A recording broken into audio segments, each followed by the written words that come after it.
Welcome to my chemistry class. Today we have to see the rate of reaction in this video. This is chemical kinetics. We have seen the lecture number 1 based on the definition of chemical kinetics, and today we have to see the rate of reaction. Rate of reaction.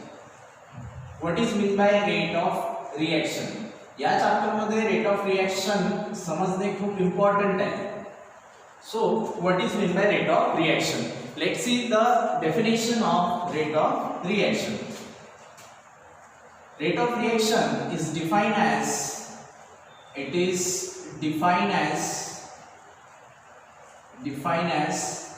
the change in concentration,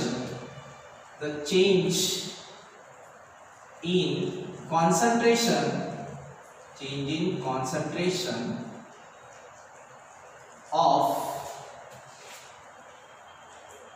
any one of the reactant or product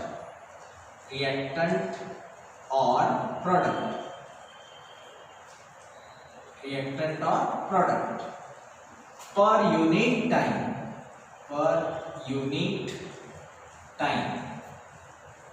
This is the definition of rate of reaction.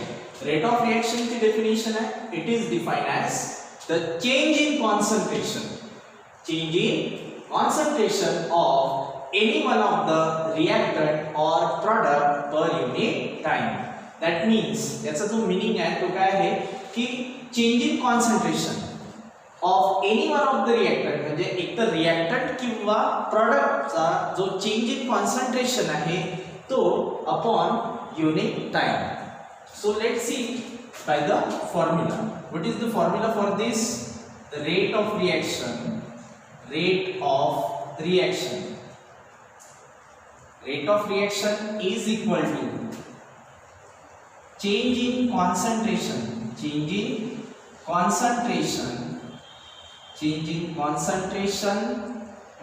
of reactant or product upon time required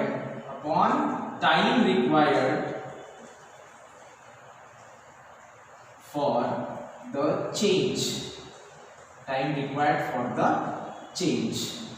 This is the formula for the rate of reaction. What is the formula? Rate of reaction is equal to change in concentration of reactant or product. म्हणजे काय होते? Change in concentration means either decrease or increase. एकतर concentration decrease होईल किंवा increase होईल, त्याला म्हणू आपण change. मग change in concentration म्हणजे decrease किंवा increase in the concentration of reactant or product. मग प्रश्न पडते की concentration decrease कोणाचं होणार आणि concentration कोणाचं increase होणार. तर आपल्याला रिएक्शन मध्ये एखादी रिएक्शन असेल तर त्यामध्ये रिएक्टंटचं कॉन्सन्ट्रेशन, सपोज आपल्याला रिएक्शन आहे A gives B or A gives product, ठीक आहे. तर दिस इज रिएक्टंट, हा रिएक्टंट आहे and this one is product, हा प्रोडक्ट आहे, बरोबर. आता रिएक्टंटचं कॉन्सन्ट्रेशन काय होते? ऑलवेज डिक्रीज होते, तेव्हाच तर प्रोडक्ट बनेल ना. याचं कॉन्सन्ट्रेशन डिक्रीज होईल, याचं कॉन्सन्ट्रेशन कमी होईल. रिएक्टंट हा प्रोडक्ट मध्ये जेव्हा फॉर्म होत राहतो तेव्हा रिएक्टंटचं कॉन्सन्ट्रेशन डिक्रीज होत जाते, बरोबर आहे. आपण एक्झाम्पल घेतलं होतं बेसन आणि बेसनाचे भजे, बरोबर आहे. तर बेसन जेव्हा कमी होईल तेव्हाच भजे बनणार ना, म्हणजेच रिएक्टंटचं कॉन्सन्ट्रेशन जेव्हा कमी होणार त्याच वेळेस काय होणार? भजे म्हणजे प्रॉडक्टचं कॉन्सन्ट्रेशन वाढेल, बरोबर आहे. तसंच आपण म्हणत आहे इथे की रिएक्टंटचं कॉन्सन्ट्रेशन काय होणार? डिक्रीज होणार आणि प्रॉडक्टचं कॉन्सन्ट्रेशन काय होणार? इन्क्रीज. हे लक्षात ठेवायचं. मग डिक्रीज हो किंवा इन्क्रीज हो, काय झाला? तो चेंज झाला. चेंज कशामध्ये? कॉन्सन्ट्रेशन. स्पेशली जर रिएक्टंटचं म्हटलं तर काय लिहायला लागेल इथे? Decrease in the concentration of reactant. आणि प्रॉडक्टचा जर विचार केला आपण, इन टर्म्स ऑफ प्रॉडक्ट जर आपण रेट ऑफ रिएक्शन सांगतो म्हटलं, इन टर्म्स ऑफ जर प्रॉडक्ट आपण रेट ऑफ रिएक्शन सांगतो म्हटलं तर इथे लिहावं लागेल, काय लिहावं लागेल? Increase in the concentration of product. बरोबर आहे. मी तुम्हाला लिहून देणार बरोबर. तर हे लक्षात ठेवायचं. तर रेट ऑफ रिएक्शन काय आहे? Rate of reaction is defined as the change in concentration of any one of the reactant और product per unit time, and the formula for that is rate of reaction is equal to change in concentration of reactant or product upon time required for the change. बरोबर आहे. म्हणजे आता एखादी reaction आहे की ज्याच्यामध्ये ए हा रिएक्टंट आहे आणि बी काय आहे? प्रोडक्ट आहे. तर ए चं कॉन्सन्ट्रेशन कमी होत जाईल आणि जसं जसं ए चं कॉन्सन्ट्रेशन कमी होत जाणार तसं तसं बी चं कॉन्सन्ट्रेशन काय होणार? वाढणार. बरोबर आहे. म्हणजे रिएक्टंट कमी होत जाणार आणि प्रोडक्ट हा बनत जाणार. बरोबर आहे. तर अशा प्रकारे आपण हे सांगितलं होतं, एखादा कणकेचा गोळा घेतला, याला रिएक्टंट म्हणा तुम्ही, आणि पोळी म्हणजे ती झाली प्रोडक्ट. तर कणिक जितकी कमी होत जाणार तितक्याच काय वाढणार? पोळ्या वाढणार. म्हणजे कॉन्सन्ट्रेशन ऑफ रिएक्टंट जितकं कमी होणार तितकंच कॉन्सन्ट्रेशन ऑफ प्रोडक्ट काय होते? वाढत जाते. हा जो चेंज आहे याला टाइम रिक्वायर असते. हा चेंज होण्यासाठी वेळ आवश्यक असते, त्याला वेळ लागते असं म्हणू आपण. तर ती जी वेळ लागते त्यालाच आपण काय म्हटलं? Time required for the change. Understood. तर याला लिहिता येईल आपल्याला दोन प्रकारे लिहिता येईल. इन टर्म्स ऑफ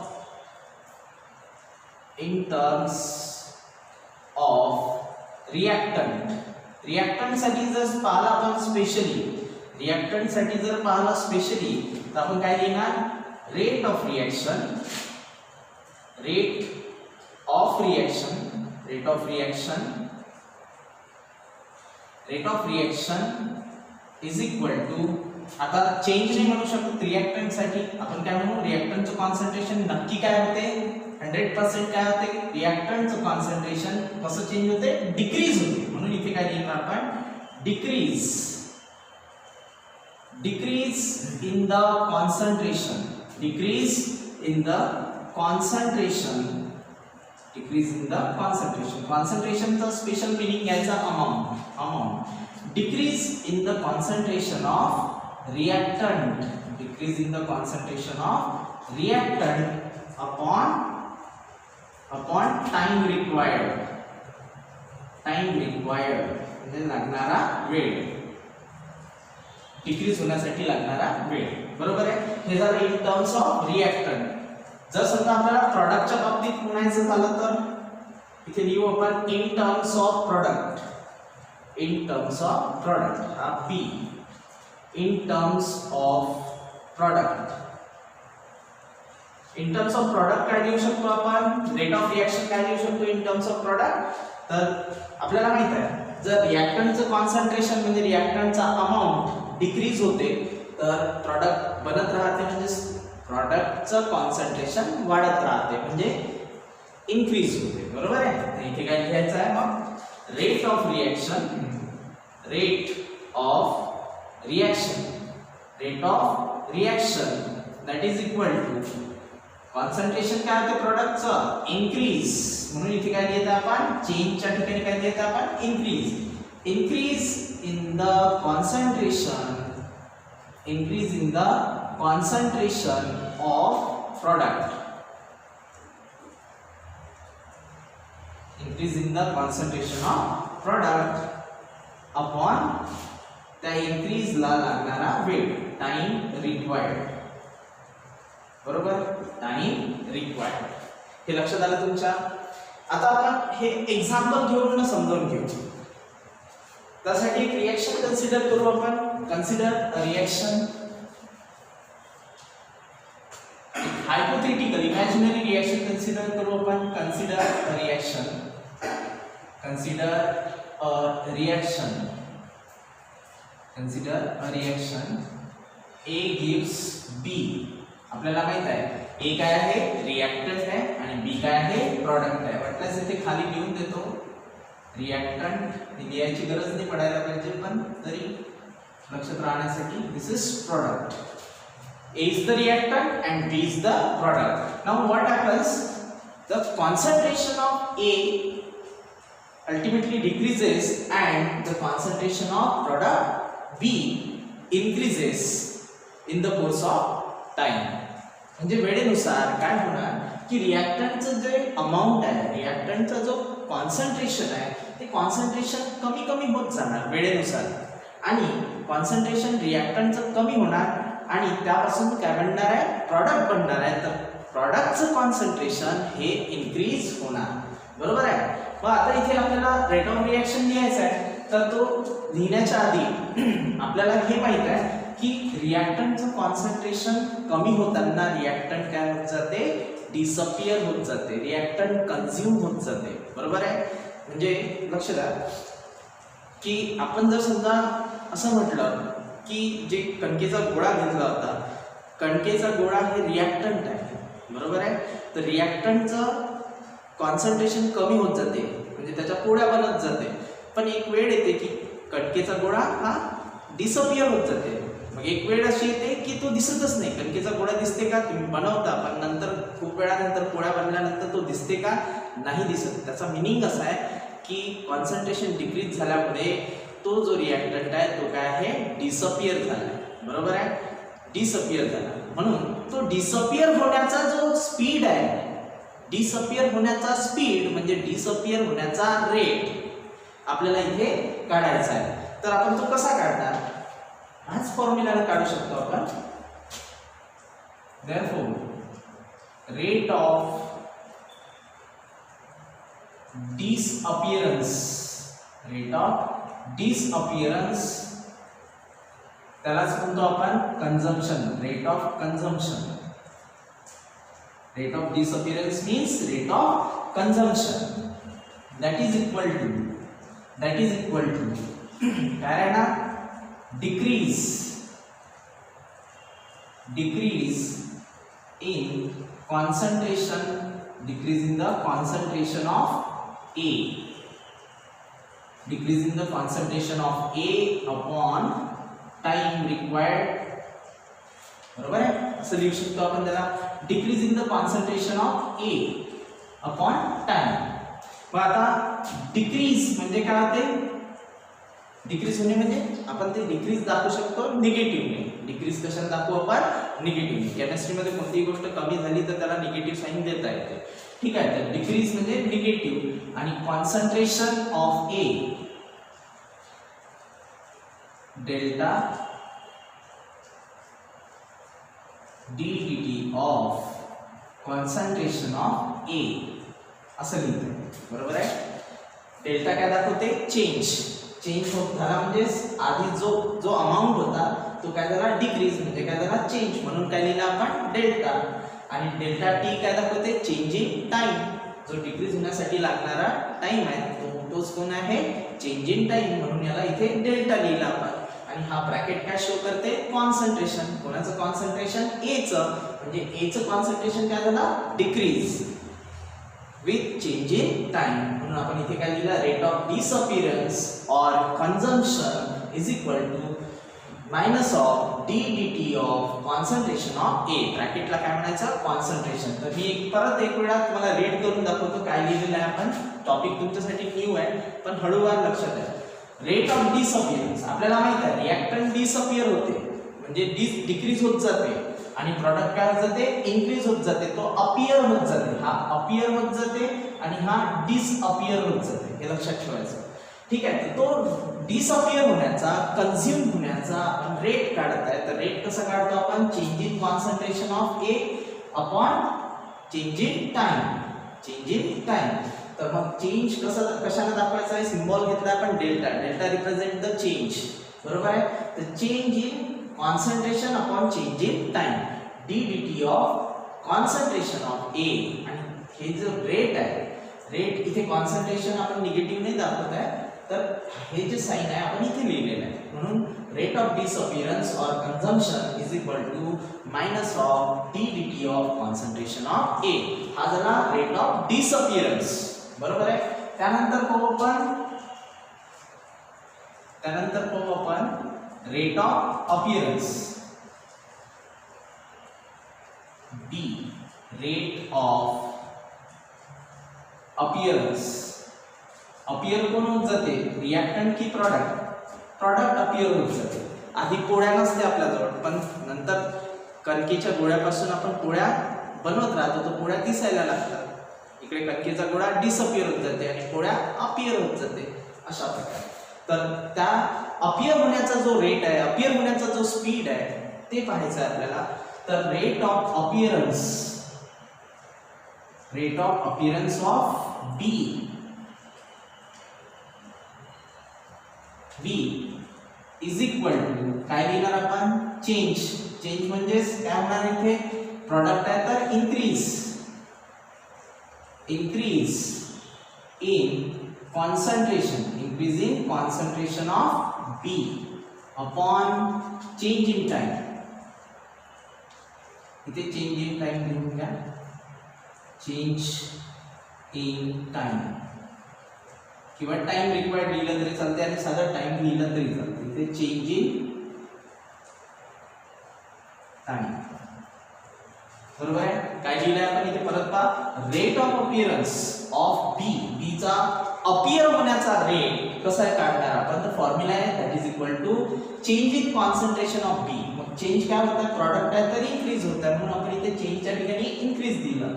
अपॉन हा इन्क्रीज होण्यासाठी टाइम सुद्धा चेंज होईल. आता एक पोळी झाली टी टाइम, T1 टाइमला एक पोळी झाली, T2 टाइमला 2 पोळ्या झाल्या, बरोबर आहे. तसंच T3 टाइमला 3 होणार, T4 टाइमला 4 होणार. म्हणजे जसं जसं कॉन्सन्ट्रेशन इन्क्रीज होऊन राहिलं तसं तसं टाइम सुद्धा चेंज होत आहे. म्हणून इथे काय देत आहे, इन्क्रीज होण्यासाठी लागणारा टाइम म्हणजे चेंज इन टाइम, बरोबर आहे. आता आपण लिहू इन्क्रीज इन कॉन्सन्ट्रेशन. इन्क्रीज होत आहे म्हणजे कशाने दाखवणार आपण, पॉझिटिव्हने. काय होत आहे, इन्क्रीज काय होत आहे, कॉन्सन्ट्रेशन, बरोबर आहे. इन्क्रीज होत आहे म्हणजे चेंज होत आहे, change in concentration of B upon change in time, change in time, बरोबर आहे. increase आपण हे जे ब्रॅकेट इथे लिहिलं आहे, हा जो ब्रॅकेट आहे स्क्वेअर ब्रॅकेट, इट रिप्रेझेंट्स काय दाखवते, हा it represents the concentration. Concentration कोणाचं, बी चं, बरोबर आहे. हा ब्रॅकेट दाखवते काय, दाखवते कॉन्सन्ट्रेशन. बी काय आहे, प्रॉडक्ट आहे, आणि डेल्टा काय दाखवते, change, change in concentration of B. आणि इथे डेल्टा टी काय रिप्रेझेंट करते, चेंज इन टाइम. काय रिप्रेझेंट करते, चेंज इन टाइम, बरोबर. आणि हा पॉझिटिव्ह साइन काय रिप्रेझेंट करणार, इथे इन्क्रीज, बरोबर आहे. प्रॉडक्टचं कॉन्सन्ट्रेशन इन्क्रीज होते म्हणून ते कशाने दाखवतो आपण, पॉझिटिव्ह दाखवतो, म्हणजे प्लस साइन दाखवतो. ठीक आहे. तर हा झाला rate of appearance. Rate of appearance यालाच आपण म्हणू शकतो रेट ऑफ फॉर्मेशन. काय म्हणायचं याला, रेट ऑफ फॉर्मेशन. हे वर्ड्स तुम्हाला खूपदा येऊ शकते, rate of appearance, rate of disappearance, rate of consumption, rate of formation. तर लक्षात ठेवायचं की रेट ऑफ डिसअपियरन्स म्हणजेच काय ते रेट ऑफ कन्झम्पशन, आणि rate of appearance for the product is nothing but the rate of consumption, rate of formation. परत एक वेळा सांगतो, रेट ऑफ डिसअपियरन्स म्हणजेच काय होते, रेट ऑफ कन्झम्पशन, आणि रेट ऑफ अपियरन्स म्हणजेच काय होते, रेट ऑफ फॉर्मेशन, बरोबर आहे. आता हे झाले rate with respect to reactants and with respect to product. आता आपल्याला रिएक्शनचा रेट पाहायचा आहे. तर रिएक्शनचा रेट कसा रिप्रेझेंट करतात, या रिएक्शनसाठी रेट कसा रिप्रेझेंट केला जाईल, तर आपण इथे लिहू शकतो रेट ऑफ रिएक्शन म्हणजे ROR. आता इथे जागा नसल्यामुळे ROR लिहिलाय, पण तुम्ही पूर्ण लिहायचं, rate of reaction. Rate of reaction is equal to rate of disappearance काय आहे, minus of D dt of concentration of A that is equal to plus of d dt of concentration of B. This is the rate of reaction. काय रिएक्शनचा rate आहे. आणि इथे काय लक्षात येते, एक गोष्ट आपल्याला रेट ऑफ रिएक्शन हे सांगते की जितका डिसअपियर होण्याचा रेट आहे, हा रेट ऑफ डिसअपियरन्स आहे, RD. ROD म्हणजे काय होते, रेट ऑफ डिसअपियरन्स. जितका रेट ऑफ डिसअपियरन्स आहे तितकाच काय आहे, रेट ऑफ अपीयरन्स है, रेट ऑफ अपीयरन्स है, रेट ऑफ अपीयरन्स इक्वल है, बरोबर आहे. So this is the rate of reaction. Rate of reaction जर आपल्याला लिहायचं आहे, सपोज आता एखादी अशी रिएक्शन आहे आपल्याजवळ A plus B gives C. Example second म्हणून आपण याला A plus B gives C. तर याचा rate of disappearance, rate of reaction आपल्याला पाहायचं आहे. तर रेट ऑफ रिएक्शन कसं राहणार, बरोबर लक्ष द्या. पहिल्यांदा आपण प्रत्येक रिएक्टंटचा रेट ऑफ डिसअपियरन्स पाहू, त्यानंतर प्रॉडक्टचा रेट ऑफ अपीयरन्स पाहू. तर ए लिहिणार मी इथे रेट ऑफ डिसअपियरन्स म्हणजे consumption, rate of disappearance of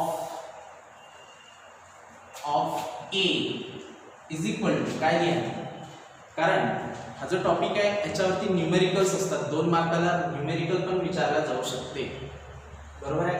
तर आपल्याला थोडा डिफरन्स माहित असला पाहिजे की डिफरन्स असा माहित असला पाहिजे की रेट ऑफ डिसअपियरन्स जर विचारलं तर काय लिहायचं, रेट ऑफ रिएक्शन जर विचारलं तर काय लिहायचं. हा क्वेश्चन येतो याच्यावरती, खूप इम्पॉर्टंट टॉपिक आहे, ठीक आहे. रेट ऑफ डिसअपियरन्स ऑफ ए लिहायचं तर कसं लिहा, आपल्याला माहित आहे ए काय रिएक्टंट आहे आणि डिसअपियरन्स म्हटलं तर इथे काय असलं पाहिजे, निगेटिव्ह साइन असलं पाहिजे, minus of D dt of कोणाचं कॉन्सन्ट्रेशन डिक्रीज होऊन राहिलं, ए चं, म्हणून इथे काय लिहितो आपण d dt of concentration of A minus of D dt of concentration of A. Similarly B बद्दलही असंच लिहायला लागेल आपल्याला, रेट ऑफ डिसअपियरन्स किंवा consumption, disappearance of B is equal to काय लिहिणार आता, minus of D dt of concentration of B, concentration of B. आणि सी साठी काय लिहाल तुम्ही, रेट ऑफ डिसअपियरन्स लिहू का आपण, नाही, रेट ऑफ अपीयरन्स राहणार कारण हा प्रॉडक्ट आहे. रेट ऑफ अपीयरन्स किंवा फॉर्मेशन, रेट ऑफ अपीयरन्स और फॉर्मेशन, एक कोणताही वर्ड लिहायचा. मला फक्त 2 तुम्हाला याच्यासाठी सांगायचं आहे की कोणत्याही नावाने विचारला जाऊ शकते, रेट ऑफ अपीयरन्स ही म्हटलं जाऊ शकते किंवा rate of formation. Rate of formation of C that is equal to plus of D dt of concentration of C. येतं लक्षात. तर अशा प्रकारे मग हे लिहिल्यानंतर नेक्स्ट आहे, हे लिहिल्यानंतर नेक्स्ट काय, rate of reaction, rate of reaction, rate of reaction. जे अबोव गिवन रिएक्शन आहे जे आपण लिहिलेली आहे ए प्लस बी गिव्ह सी, त्याचा रेट ऑफ रिएक्शन काय राहणार, रेट ऑफ रिएक्शन याच्यावरूनच लिहायचं, minus of D dt of concentration of A that is equal to minus of d dt of concentration of B that is equal to d dt of concentration of C. पण हा plus आहे, बरोबर आहे. So this is the rate of reaction. तसा rate of reaction असेल. Rate of reaction मध्ये प्रत्येक जो रिएक्टंट आणि प्रॉडक्ट आहे त्याचा रेट आला पाहिजे आणि रेट ऑफ डिसअपियरन्स म्हटलं असेल, ज्याचा म्हटलं असेल त्याचाच रेट ऑफ डिसअपियरन्स आला पाहिजे, ज्याचा रेट ऑफ अपीयरन्स म्हटलाय त्याचाच रेट ऑफ अपीयरन्स आला पाहिजे. पण रेट ऑफ रिएक्शन मध्ये हे सगळं इक्वल दाखवायचं आहे. अंडरस्टूड. तर हे काय होतं, rate of reaction. So what is rate of reaction? It is defined as the change in concentration of any one of the reactant or product per unit time. बरोबर आहे. तर ती डेफिनेशन होती, त्यानंतर आपण फॉर्म्युला लिहिला आणि 2 एक्झाम्पल घेऊन आपण कसं रेट ऑफ रिएक्शन काढायचं ते सुद्धा पाहिलं. रेट ऑफ डिसअपियरन्स काय असते, तो रिएक्टंटचा असते. रेट ऑफ अपीयरन्स कोणाचा असते, तर तो प्रॉडक्टचा असते, हे सुद्धा पाहिलं. रेट ऑफ रिएक्शन लिहून दाखवली मी तुम्हाला, असंच करायचं आहे. त्यानंतर जर समजा आपल्याला याचं एखादा एक्झाम्पल घ्यायचं असेल तर ते एक्झाम्पल कसं लिहिणार आपण, त्याआधी आपण याचं युनिट बघतो. Unit of rate of reaction, unit of rate of reaction. Unit कसं काढतो आपण ते पहा. युनिट आपला जो फॉर्म्युला माहित आहे, rate of reaction is equal to change in concentration, change in concentration. मग ते कॉन्सन्ट्रेशन रिएक्टंटचं राहू शकते किंवा प्रॉडक्टचं राहू शकते, पण महत्त्वाचं काय कॉन्सन्ट्रेशन अपॉन काय आहे टाइम रिक्वायर्ड. बरोबर आहे. म्हणजे एक गोष्ट लक्षात आली आपल्याला की इथे कॉन्सन्ट्रेशन अपॉन टाइम काय आहे, concentration upon time. And we know that concentration is measured in mole per dm cube. Concentration कशामध्ये मेजर करतात, मोल पर डीएम क्यूब मध्ये. आणि टाइम माहिती आहे आपल्याला कशामध्ये मेजर करतात, सेकंड मध्ये. बरोबर आहे. याच्यानुसार याचे युनिट्स काय बनतात, तर याचं युनिट होणार मोल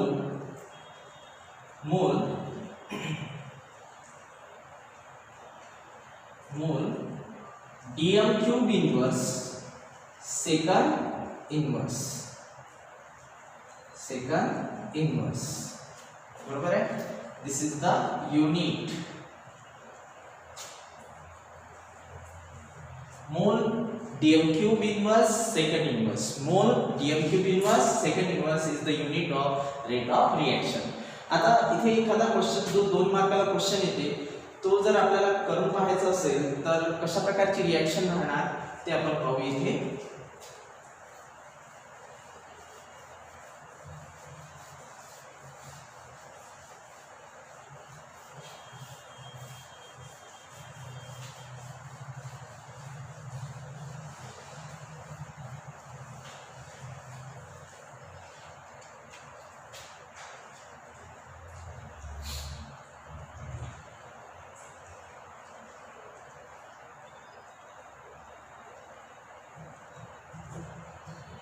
C plus O2 gives CO2.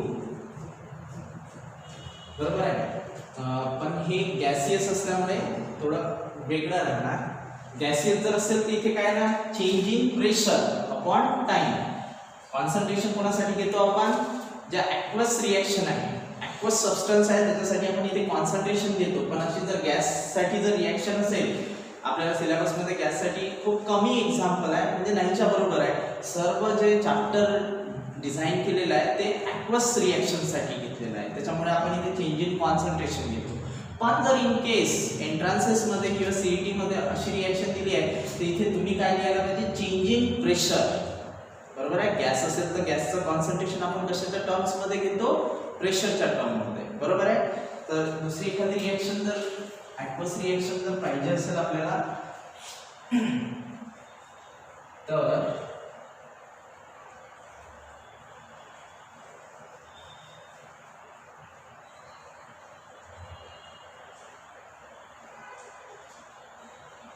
NaCl aqueous gives Na plus Cl minus हे aqueous आहे. सपोज अशा प्रकारची एक आयनायझेशन रिएक्शन असेल आणि याचं म्हटलं आहे रेट ऑफ रिएक्शन विचारलं असेल आपल्याला तर पहिल्यांदा रेट ऑफ डिसअपिअरन्स आणि रेट ऑफ अपीअरन्स काढून घ्यायचे आणि नंतर रेट ऑफ रिएक्शन. तर रेट ऑफ disappearance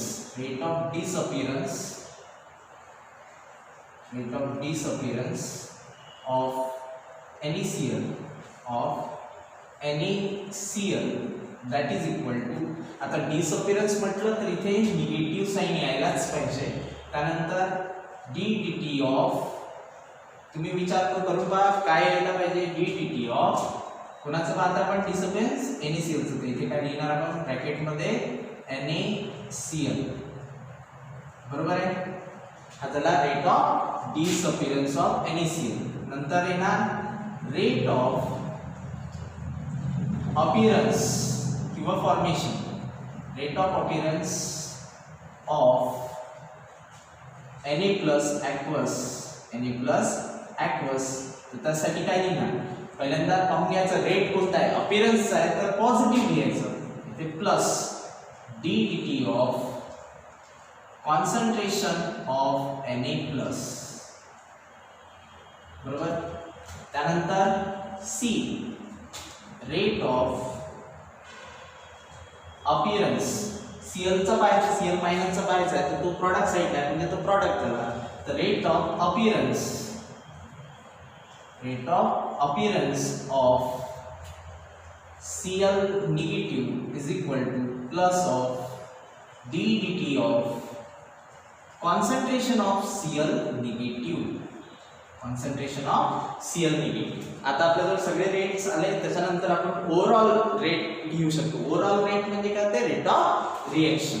तर इथे लिहू आपण rate of reaction is equal to काय लिहिणार, minus of ddt of concentration of NaCl that is equal to plus of ddt of concentration of Na plus that is equal to plus of ddt of concentration of Cl minus. This is the overall rate or rate of reaction. ठीक आहे. तर आता आपल्याला आजच्या व्हिडिओमध्ये जितका topic पाहायचा होता तो इतकाच आहे.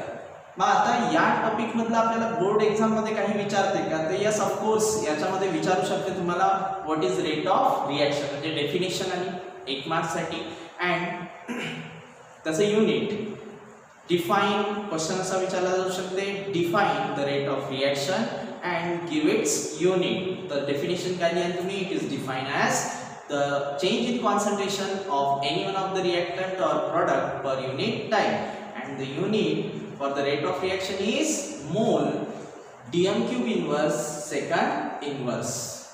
बरोबर आहे. हे हा होता पहिला क्वेश्चन. त्यानंतर second question, write the rate of reaction for the given reaction. म्हणजे एखादी रिएक्शन दिली राहील आणि त्याचं तुम्हाला रेट ऑफ रिएक्शन विचारला जाईल, काय राहील ओव्हरऑल रेट किंवा रेट ऑफ रिएक्शन, तर तो असा काढायचा. दुसरा क्वेश्चन झाला.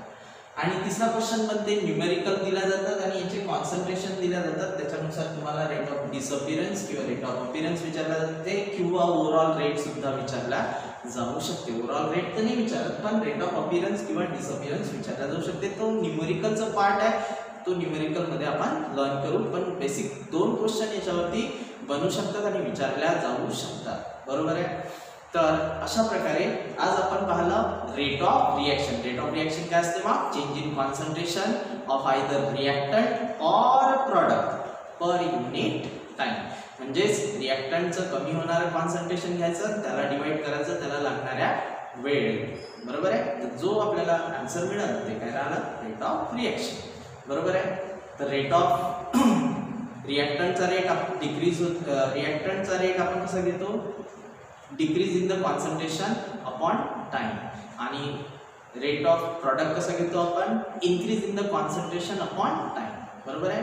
दुसरी महत्त्वाची गोष्ट, रिएक्टंटचा जो रेट आहे तो ऑलवेज काय राहते, निगेटिव्ह. रिएक्टंटचा रेट ऑलवेज काय राहते, निगेटिव्ह. आणि प्रॉडक्टचा रेट ऑलवेज काय राहणार, पॉझिटिव्ह राहणार. ठीक आहे. तर काही डिफिकल्टी असली तर मला सांगायची. ठीक आहे. तर thank you so much. Thank you for watching this video.